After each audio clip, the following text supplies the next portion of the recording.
Hi, I'm Ross Wright, the Executive Director at Hope and Home, and today we're talking about the Families First Prevention Services Act. It's a mouthful, but it's a very important mouthful because this is an act that found its way into the budget when the government was shut down and they had to pass a law to restart it. Remember that back in February 8th of 2018? When they restarted the government, most of us didn't realize that they had added this act, the Family Services Prevention Services Act, and it changes the entire way in which foster care and child welfare operates. And there's a wonderful set of articles on the internet that you can look at. One of them is by The Intercept, and it's called While Everyone Slept, Congress Did Something Extraordinary for Vulnerable Children. And you can look that up. It's a wonderful article because it says that these kids are vulnerable and something wonderful happened for them, and it did, but it didn't come without consequences. So let's talk about what happened, let's talk about what the consequences are, and most importantly, what you can do personally to impact these children.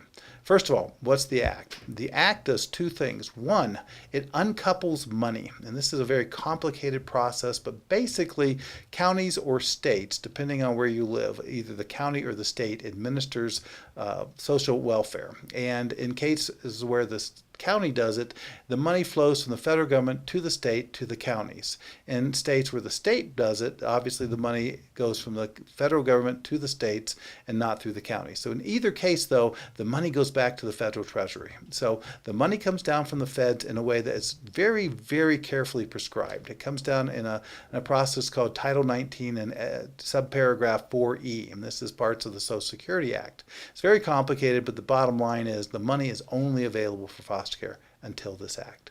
Now that this act has been made, the money has been uncoupled, which means that states and counties can use this money without applying it directly to foster care.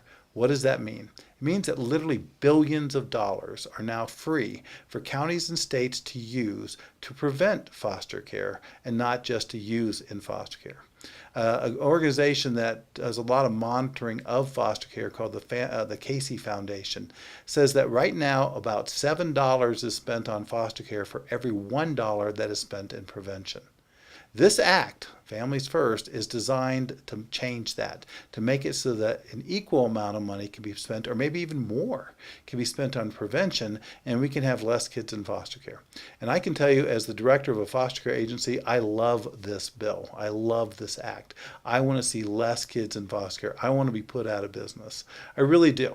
The second thing that this act does is it puts strict limits on how long and what kids and at what times in their lives can be put into what's called congregate care.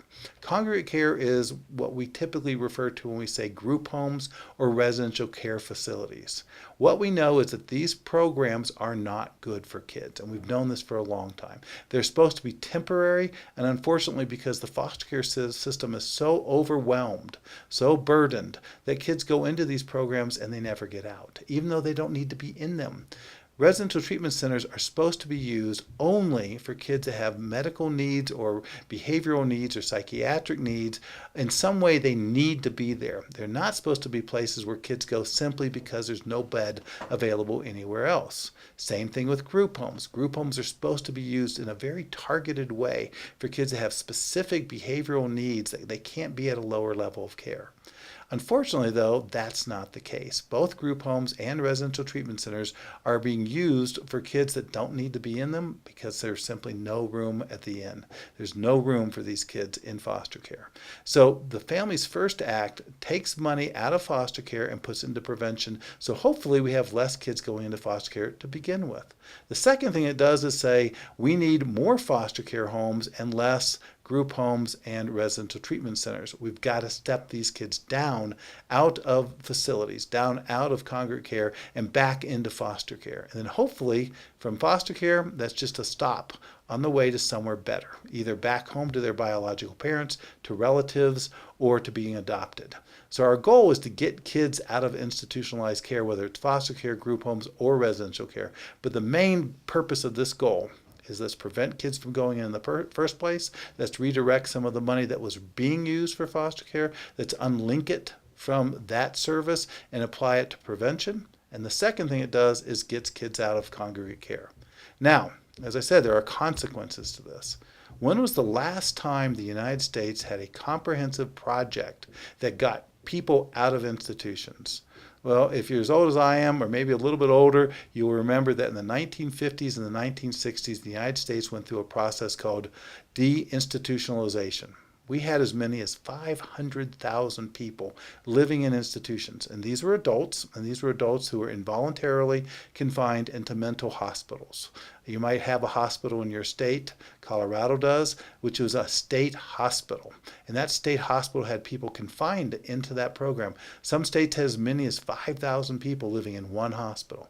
Well, across the United States, there was over 480,000 people who, because of mental illness, were confined to mental hospitals. Deinstitutionalization was the reality of that these people should not live their lives out in institutions, and their mental health needs could be met in the community. And that was the birth of local community mental health centers. And these mental health centers could provide the same services medically as the institutions. The problem? They didn't provide all the services. They didn't provide everything that these people needed.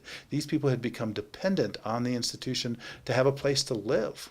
So when deinstitutionalization happened, over 480,000 people were released from these hospitals. And yes, their mental health needs were met by local community mental health centers, but where did they live?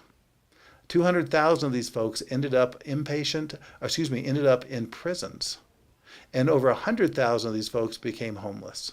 So of the 500,000 that were released, 300,000 of them ended up either in prisons or homeless. So this was not a great outcome. And what we recognize today is while deinstitutionalization made sense, it was done in a terrible way and could have been done much better.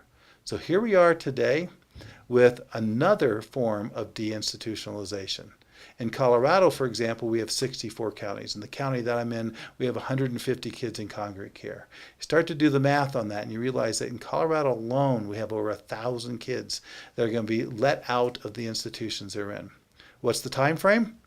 According to this act, all these kids have to either be out by October of 2019, which is a year and a half from now, or states can seek an extension and the kids can stay there until 2021.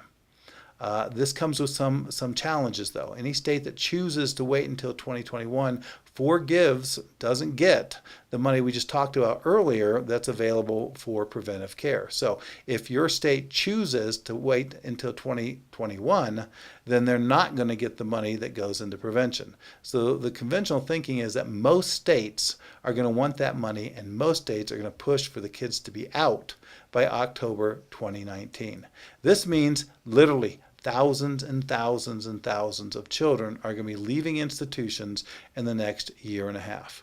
Just like deinstitutionalization in the 50s and 60s, this is a good thing, but it could be a very challenging thing. I know it will be a very challenging thing. And if we screw it up, we'll just have ourselves to blame, just like in the 1960s.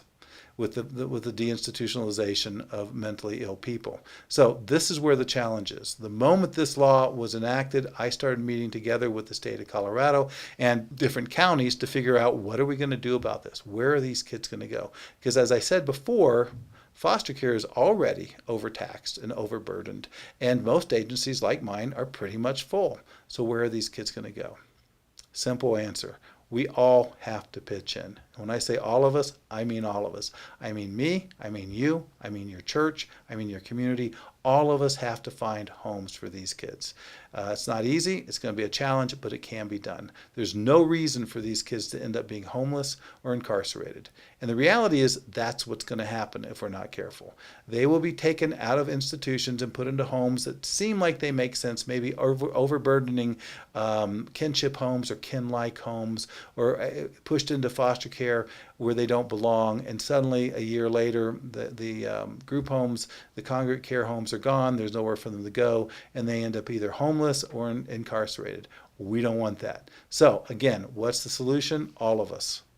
We all need to own this. These are our children. We need to find homes from them, and we need to do it now. So if you're listening to this, what I'd really encourage you to do is make a phone call. Get a hold of your local government, get a hold of the county, the state, if they're administering foster care, or figure out who is doing foster care in your area. Here in Colorado Springs, it's Hope and Home. Get a hold of agencies like us and say, how can I help? How can I either become a foster parent or help somebody who already is? Because we're going to need a lot more boots on the ground.